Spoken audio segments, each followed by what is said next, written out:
खुलुमबाय बे समाव बड'लेण्ड इंखं टेलिभिजननि स्टुडिअ आं मिथिका नार्जारि। खुलुमबाय बे समाव दङ बड'लेण्ड इंखं टेलिभिजननि स्टुडिअ आं खोमथागोरा गयारि। दिनैनि गाहाय रादाबफोराव दङ। जोंमा रेसिडेन्सियेल फरायसालिनि फरायसुलि दिफारानि बसुमतारिनो टेलेन्ट सार्च बान्थाखौ एबसुआ गथायबाय। बर' साहित्य सभानि बारग' आफादगिरि तरेन बर'खौ देहा फाहामसालियाव एडमिट। गिबि मन्थ्रिनि हुमखि मुसलमानफोरखौ बदनाम खालामोब्ला खैफोदाव गोग्लैगोन। देरगावनि लासित बरफुकन पुलिस एकाडेमिखौ अमित शाहआ बेखेवबाय। बराक हायेनाव गिख्रंथाव बारहुंखा माजुलियाव सारअन्थाइ गावनायजों मोसौ थैदों। खोला गार' हिल्स सिमायाव साब्रै बांलादेशिखौ खादों BSFआ। टेलिग्राम मेसेन्जाराव अजद गोनां सावगारि फाननायनि दायाव पुलिसआ सानै दायनिगिरिखौ खादों। धुबुरी जिल्लायाव सासे फरायसाखौ बुथारनाय दायनिगिरिखौ पुलिसआ खाबाय। आलफा उदांनि मुङाव रां दाबिनानै साथाम सुबुङा हमजादों। शिबसागराव माखासे दुथांफोरा सासे फरायसा दैदेनगिरिखौ गाग्लोबदों। हेरेनजों लोगोसेनो सानै सुबुंखौ खादों पुलिसआ। दानिया फैदोनि आबुं रादाबा।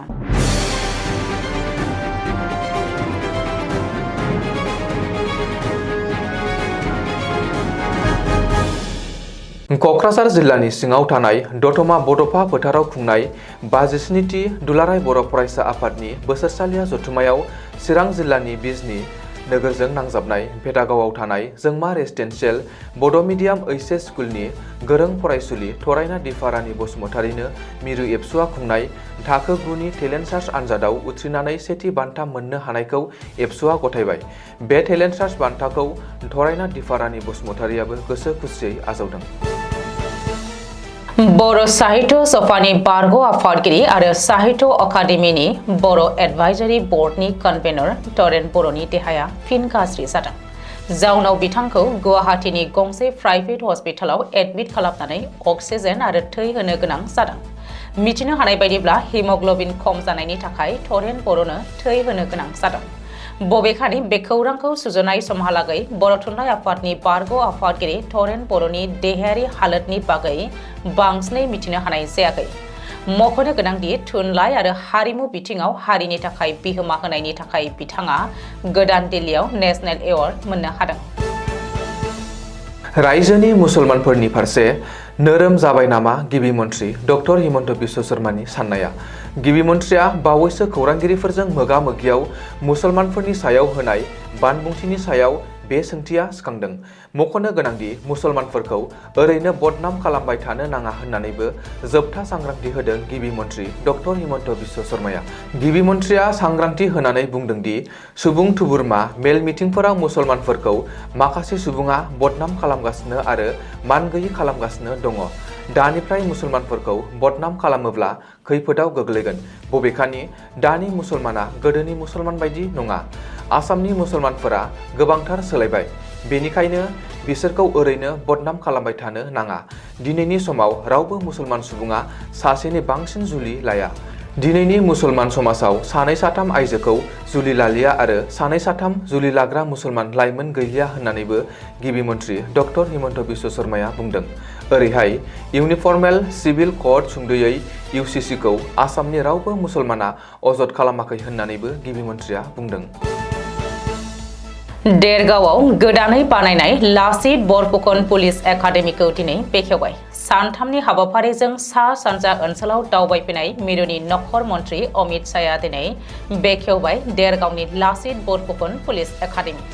लासित बरफुकन पुलिस एकाडेमि बेखेवनाय हाबाफारियाव नखर मन्थ्रि अमित शाहजों लोगोसे गिबि मन्थ्रि डक्टर हिमन्त बिश्व शर्मा, मिरुनि केबिनेट मन्थ्रि सर्बानन्द सन'वाल, मिरुनि मन्थ्रि पवित्र मार्केरिटा, आसाम सोरखारनि मन्थ्रि फारियै अतुल बरा, केशव महन्त, नन्दिता गार्लसा, पीयूष हाजरिका गोबांसा मावख'गिरिफ्रा बाहागो लायो। रिपर्ट बायदिब्ला लासित बरफुकन पुलिस एकाडेमि बेखेवनायनि उनाव अमित शाहआ सोरखारि हाबाफारि बायदियै मिजोराम फारसे रवाना होयो। मिजोरामनिफ्राय गिदिंबोफिननानै नखर मन्थ्रिया कन्याधरायाव हर थागोन। बेनि उनाव क'क्राझार जिल्लानि दतमा बड'फा फोथाराव खुंजागासिनो थानाय मिरु दुलाराय बर' फरायसा आफादनि 57थि बोसोरसालिया जथुम्मानि गेवलां मेलाव गाबोन गाहाय आलासि महरै बाहागो लागोन अमित शाहआ। सुलुङाव फोरमायथिनाय बायदिब्ला नखर मन्थ्रि अमित शाहआ दिनै 2500 पुलिस जवानफोरनि हाउसिं इउनिटफोरनि बिथाखौबो गायसङो। बराक हायेनाव मोनानि समाव गिख्रंथाव बारहुंखा बारनायनि जाहोनाव दाब दाब ओनसोलफोराव गोबाङैनो खहा जादों। मिन्थिनो हानाय बायदिब्ला हाइलाकान्दिनि लाला, कटलिसेरा आरो अग्लापुर ओनसोलाव 15 एबा 20 मिनिटसो गोबाव सम बारहुंखा बारनायनि जाहोनाव गोबां न'बांफोरा सिलिंखार जादों। बेनि अनगायैबो माजुलिनि बुद्ध मिनेसवा मिसिं गामिनि बलिन रेगन मुंनि सासे सुबुंनि मोसौफोरा सारअन्थाइ गावनायजों जिउ गोमादों। बर्डार सिकिउरिटि फोर्सआ मेघालयनि खोला गार' हिल्सनि हादर गेजेरनाङारि सिमायाव सासे दालालिजों लोगोसे गासै 4 बांलादेशी नोगोरारिखौ खादों। मिथिनो हानाय बायदिब्ला 200टी बेटेलियन BSFआ बागमारा MCPजों जयै अपारेशन खालामनानै सिमा बारनायाव मदद होनाय टाटा विंगार गारिखौ लाखिनानै सिग्रोमनायाव 4 बांलादेशीखौ खानो हादों। हमजानाय बांलादेशी नोगोरारि आरो जब्द खालामनाय गारिखौ आयेननि गेजेरजों दासान्दि गोख्रोङै नायबिजिरनो बागमारा पुलिसनो गथायनानै हरनाय जायो। गुवाहाटी साइबार पुलिसआ संदाननायनि गेजेरजों टेलिग्राम मेसेन्जाराव अजद गोनां सावगारि फाननायनि दायाव हाथिगावनिफ्राय 2 दायनिगिरिखौ खादों।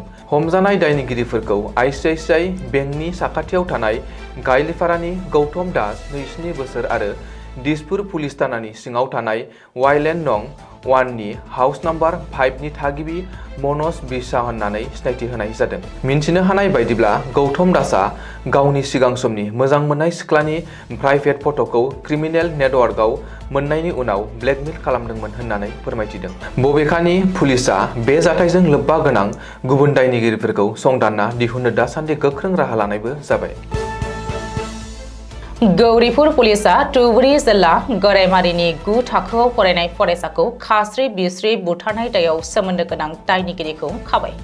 बे जाथायाव जिउ गोमानाय फरायसाखौ राहुल हुसेन होननानै सिनायथिनाय जादों। मिथिनो हानाय बायदिब्ला 2024 मायथाइनि 26 डिसेम्बर खालि धाराखात ओनसोलनि 17 नं राजा लामानि साखाथियावनो राहुलनि गोथै सहखौ बोखांनो मोन्दोंमोन होननानै पुलिसआ फोरमायथिदों। बे गिख्रंथाव जाथायनि सायाव नखर आरो गामिनि सुबुंफ्रा आयेननि गेजेरजों नायबिजिरनो गोख्रों दाबि दैखांनायनि गोबां समनि उनाव संदाननानै पुलिसआ जाथायनि गुबै दायनिगिरिखौ खानो हायो। हमजानाय दायनिगिरिखौ गौरीपुरनि वार्ड नं 6 नि थागिबि गौतम घोष होननानै सिनायथिदों। 13 मार्च बृहस्पतिबारखालि दायनिगिरिखौ जिल्ला बिजिरसालियाव फज'हैनायबो जायो। बेनि अनगायैबो दासान्दि पुलिसआ बे जाथायनि सायाव गोख्रोङै नायबिजिरगासिनो दङ। रायजोनि माखासे ओनसोलाव दासिमबो आल्फा उदांनि गोहोमा सोलिगासिनो दङ। बेनि गेजेरावनो आल्फा उदांनि मुङाव रां दाबिनानै 3 सुबुङा हमजानाय जाथाया सोराङाव फैदों। शिबसागर जिल्लायाव जादों बे जाथाया। सुलुङाव फोरमायथिनाय बादिब्ला शिबसागर पुलिसआ संदाननानै आल्फा उदांनि मुङाव रां दाबिनायनि अजदाव 3 सुबुंखौ हमनो हादों। आल्फा उदांनि मुङाव रां दाबिनानै हमजानाय 3 सुबुंखौ फारियै दीप हाजरिका 41 बोसोर, सेलिम उल्ला 28 बोसोर आरो जामाल आली 48 बोसोर होननानै सिनायथि होनाय जादों। रिपर्ट बादिब्ला बै 3 दुथाङा शिबसागरनि GNJ र'डआव थानाय 2 बिसि फिसायनाव उदखारि आफाद आल्फा उदांनि मुङाव रां दाबि खालामदोंमोन। खौरां बादियै थांनाय 5 मार्च खालि बिसोर त्रिपुरानिफ्राय फन खालामनानै बै 2 बिसि फिसायनाव रां दाबि खालामहरदोंमोन। ओरैहाय आल्फा उदांनि मुङाव रां दाबिनायनि उनावनो 2 बिसि फिसाया शिबसागर सदर थानायाव एजाहार दाखिल खालामो आरो बेनि हेंथायै 39/2025 नङाव केस रेजिस्टार जायो। बे केसखौ बिथा खालामनानैनो पुलिसआ गोख्रों संदाननायाव रां दाबिनायाव लोब्बा थानाय 3 सुबुंखौ हमनो हायो। शिबसागर पुलिसआ रिपर्ट बादिब्ला पुलिसजों हमजानाय दीप हाजरिकाया बाबुपट्टीनि थागिरि आरो सेलिम उल्ला आरो जामाल आलीखौ खैबर्तनि दलिल थागिरि होननानै सिनायथिदों। शिबसागर जिल्लानि जयसागराव असम जातीयवादी युवा छात्र परिषद नगर कमिटिनि आफादगिरिखौ शुक्रबार मोनानि समाव माखासे सिनायमोनै दुथांफ्रा गाग्लोबदों। गाग्लोबजानाय सोद्रोमाखौ देवाशिष दत्त बरुवा होननानै सिनायथिनाय जायो। मिथिनो हानाय बायदिब्ला देवाशिषखौ जयसागराव 20 सिनायमोनै दुथांफोरनि मोनसे हानजाया मोनसे फिसा सरासनस्रा गारि जाब्रबथायखौ लानानैनो दुंहाव थासारिखौ सोमजिदों होननानै मिथिनो मोन्दों। बे गाग्लोबनाय जाथायाव देवाशिषआ गोब्राब जोखोम जानायनि अनगायैबो गारियाव गाखोफानाय बिनि बिसियाबो जोखोम जादोंमोन होननानै रिपर्टआव फोरमायदों। बेनि अनगायैबो बे जाथायखौ लानानै मोनानि गोबाव समहालागै जयसागर पुलिस थानायाव दुंहाव थासारि सोमजिनायखौबो नुनो मोनदों। बबेखानि बे गाग्लोबनाय जाथायाव पुलिसा सोंलु खालामनो आकाशज्योति राजखुवा आरो दीपज्योति राजखुवा मुंनि सानै दायनिगिरिखौ कास्टडियाव लानानै थांनाय जायो। लोगोसेनो जोखोम जानाय फरायसा दैदेनगिरिखौ दासान्दि फाहामथाय होनाय जायो। ड्राग्सनि बेरेखायै गोख्रों सिग्रोमनायनि गेजेरजों शिबसागर पुलिसा शुक्रबारखालि स्टेशन सारियालियाव हेरेनजों लोगोसे सानै सुबुंखौ खादों। हमजानाय सानै दायनिगिरिखौ सेरेकाफार हाथिमुरिया गामिनि रबिन चन्द्र नागनि फिसाज्ला बिशाल नाथ आरो जेंनि कटियानि मुस्ताफा आलमनि फिसाज्ला आसिफ आहमेद होननानै सिनायथिदों। मिन्थिनो हानाय बायदिब्ला पुलिसा सानै दायनिगिरिनाव सिग्रोमनानै गासै 19.79 ग्राम हेरेन जब्द खालामनो हादों होननानै पुलिसा फोरमायथिदों। बेनि अनगायैबो ड्राग्स फालांगि खालामनायाव बाहायग्रा बिसोरनि गंसे बाइकखौ पुलिसा जब्द खालामनायबो जादों। बबेखानि बे जाथायनि सायाव दासान्दि पुलिसा गोख्रोङै नायबिजिरनाय जायो। दिनैनि रादाबा एसेनोसै। गोजोन्थों। गोजोन्थों।